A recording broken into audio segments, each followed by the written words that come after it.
lumalabas o pinapalabas nila na politika. Is it?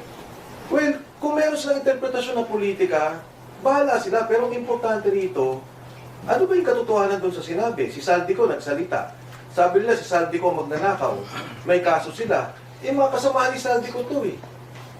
Kung yung sindikato sinasabi nila na ito yung hepe ng sindikato, ito na yung mga galamay, nagsasabi dito namin dineliver yung pera, dito napunta yung pera, eh bakit naman nila sasabihin na hindi na naman totoo? Yun ang hindi ko rin maintindihan. Napakaganda ng mga binabanggit ng mga taong to, including Sergeant Cortesa, when he first spoke about it. Walang sinasabi yung mga taong to kung saan lang galing ang pera.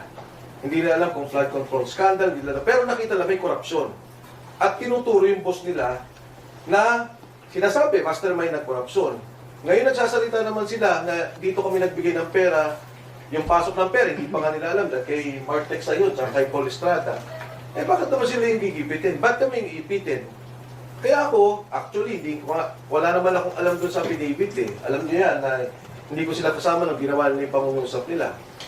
Pero, sinasabi ko, yung sinasabi nila. At tinitindigan ko sila.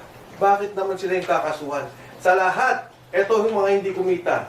DPWH contractors kumita. DPWH officials kumita. Senador, sinabi, di ba, may mga pangalan na dati. Congressman, ito nag-deliver lang, ito kakasuhan. Parang hindi naman natin tama.